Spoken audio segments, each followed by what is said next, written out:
کے چہرے کی مسکراہٹ بتا رہی ہے. مجھے کس نے کرنی ہے کال؟ آپ کے بڑے کوئی کال نہیں کرتا. مرشد جی تواڈے چہرے دی مسکراہٹ دس رہی ہے, تواڈے چہرے دی مسکراہٹ دس رہی ہے کہ زین قریشی اسپیکر بن گئے. بس باقی ویسے مان گئے ہیں پرویز بھائی صاحب؟ نہیں ماننا نہیں ہے, جنوبی پنجاب کا حصہ ہے, وہ دینا پڑے گا. جی بتائیے گا, آج کا دن تاریخ ساز ہے, کہا جا رہا ہے کہ آج کا دن بڑا اہمیت کا حامل ہے اور پاکستانی سیاست میں نئے رخ متعین کرے گا. یقیناً آج کا دن اہم ہے اور آپ دیکھ رہے ہیں کہ ایک بڑا کینلی کنٹیسٹڈ الیکشن تھا. جو بائی الیکشن سے وہ آپ کے سامنے ہیں. جو کچھ پنجاب اسمبلی نے یہاں کارروائی دیکھی ہے وہ بھی آپ کے سامنے ہے. 16 اپریل کو جو ہوا وہ بھی آپ کے سامنے ہے. 25 مئی کو جو ہوا وہ بھی آپ کے سامنے ہے. اور آج کا مرحلہ بھی میں امید کرتا ہوں خوش اسلوبی سے پایہ تکمیل کو پہنچے گا. ہم جمہوری انداز میں آگے بڑھ رہے ہیں اور بڑھنے کا ارادہ ہے.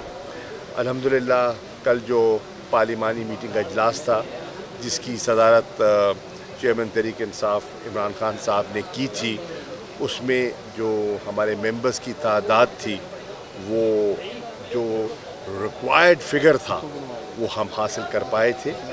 وہاں 186 ممبران موجود تھے اور جو ووٹ آف کانفیڈنس کے لیے جو کانسٹیٹیوشنل ریکوائرمنٹ ہے وہ بھی 186 کی ہے. ویسے تو یہ رن آف الیکشن ہے, یہ تو سادہ اکثریت ہے. تو الحمدللہ ہمیں اطمینان ہے کہ لوگ ہمارے ساتھ ہیں. اب میں توقع کرتا ہوں کہ جو مسلم لیگ نون کے ممبران ہیں وہ جمہوری انداز میں شائستگی سے اس سارے پروسیس کو مکمل کریں گے.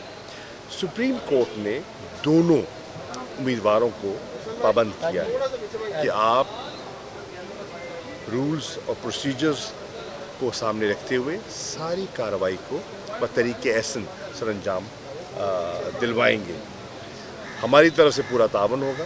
جو ڈپٹی اسپیکر صاحب پریزائڈ کر رہے ہوں گے پورا تعاون کریں گے ان کے ساتھ تاکہ پوری کارروائی جو ہے وہ صحیح ہو جائے. اور امید ہے کہ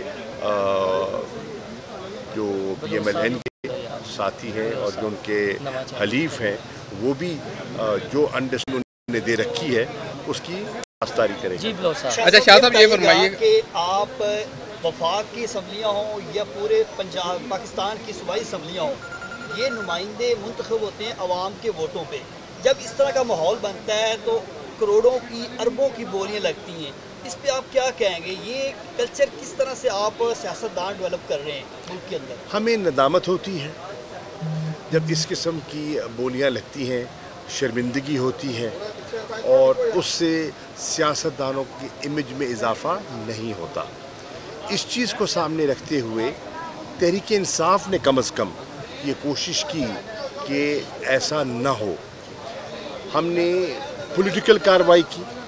جب سینٹ میں ہمارے کچھ لوگوں نے ایسی کارروائی میں مبتلا ہوئے تو پارٹی نے ان کے خلاف ڈسپلنری ایکشن لیا. اس کی ماضی میں کوئی تاریخ نہیں ہے, اس کی کوئی مثال نہیں ملتی, لیکن ہم نے ایسا کیا. ہم نے اعلیٰ عدلیہ کی خدمت میں بھی گزارش کی یہ اس کا ہارس ٹریڈنگ کا نوٹس لیں, یہ جو زمین فروشی ہو رہی ہے اس کا نوٹس لیں.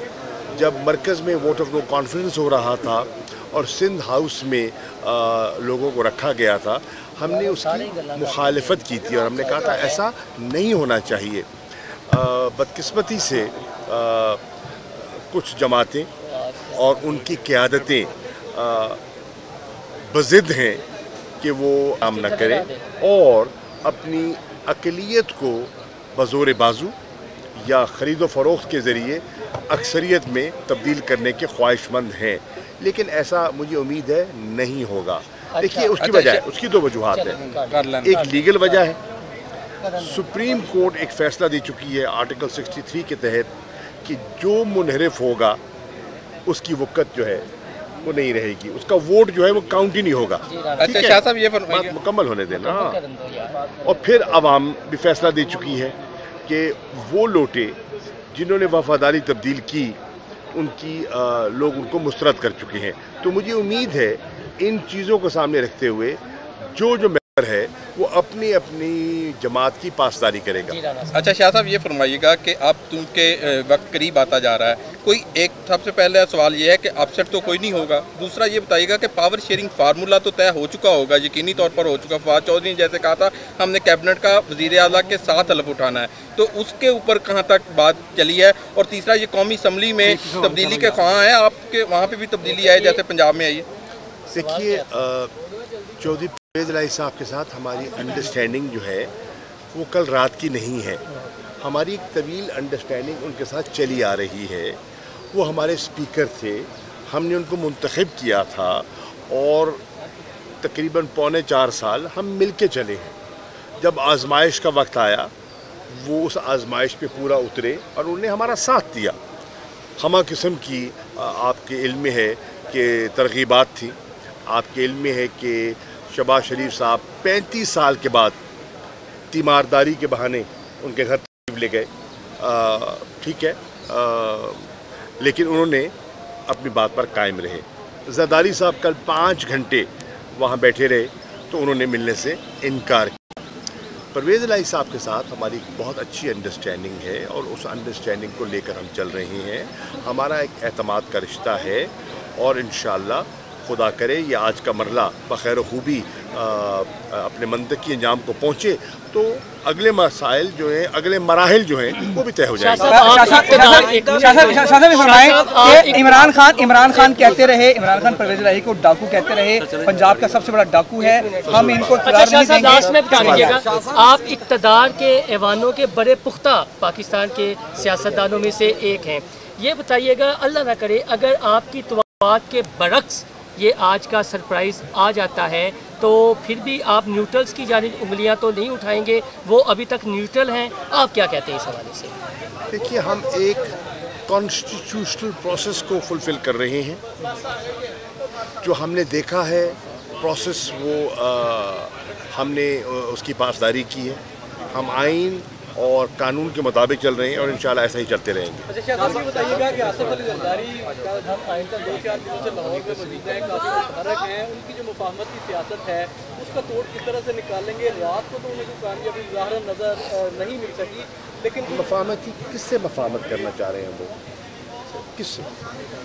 मुझे समझ नहीं आ रही किससे मुफाहमत करना चाह रहे हैं। उनका तो एक धड़ा है और उस धड़े का वो अपना फैसला कर चुके हैं। वो नून लीग के साथ बैठे हैं, वो पीपल्स पार्टी को नून लीग के साथ मुंसलिक कर चुके हैं। पीपल्स पार्टी ने पंजाब में एक नून लीग का एक सब्सिडरी रोल कबूल कर लिया है। वो नून लीग की एक ज़ैली जमात बन चुकी है। पीपल्स पार्टी पंजाब में नून लीग की एक ज़ैली तंजीम है, तो ठीक है, ये उनका फैसला। शाह साहब, मेरा एक छोटा सा सवाल है। प्राइम मिनिस्टर शाह साहब, मेरा एक छोटा परवेज़ इलाही के इलेक्ट होने के बाद शाह साहब हम पंजाब जो है वो उसको डिसॉल्व कर दिया है, तो आप क्या कहते हैं? इस वक्त हम इलेक्शन के मरने में हैं और दुआ कीजिए कि ये मरना मुकम्मल हो जाए, फिर बात करेंगे। शाह साहब, एक बड़ा अहम सवाल है। शाह साहब, मुझे मालूम नहीं। शाह साहब, एक छोटा सा सवाल है। ये फैसला उनका है। एक सवाल, एक मिनट शाह साहब, एक छोटा सा सवाल है। आईनी, गैर आईनी, मजम्मती, कभी मफामती, ये लफ्ज़ 5 साल सुनने को मिले हैं। अब आवाम आपकी हुकूमत के ज़ेरे साया कुछ अच्छा सुनना चाहते हैं, वो अच्छा क्या हो सकता है, आप बताइए प्लीज़। हमारी कोशिश ये होगी कि हुकूमत बनाने के बाद जी जो कबाहतें इस हुकूमत ने पैदा की हैं उनको दूर किया जाए, पंजाब को बेहतर गवर्नेंस दी जाए, पंजाब के मामलात बेहतर किए जाएं और मरकज़ी सतह पे जो इस वक्त मईशत जो है, जो इस वक्त बड़ी नाजुक सूरत हाल से दो चार है, आप देख रहे हैं आपके रुपए की कदर मुसलसल गिर रही है, उसमें ठहराव लाया जाए। वो ठहराव तभी आएगा अगर सियासी इस्तेकाम होगा। अगर सियासी बेयकीनी की सूरत हाल रहती है, अदम इस्तेकाम रहता है, तो मईशत के लिए वो अगर आज पंजाब हुकूमत बन जाती है तो पहला आपका इक़दाम क्या होगा ऐसा जिससे फौरन अवाम को रिलीफ मिल सके? आज अगर हमें इंशाअल्लाह हस्ब तवक्को हुकूमत हमारी अक्सरियत मिल जाती है, परवेज़ इलाही साहब मुंतखब हो जाते हैं, तो पहला इक़दाम होगा, कल उनका हलफ होगा। कल उनका हलफ होगा। सब्सक्राइब करें और बेल दबाएं ताकि कोई खबर रह न जाए।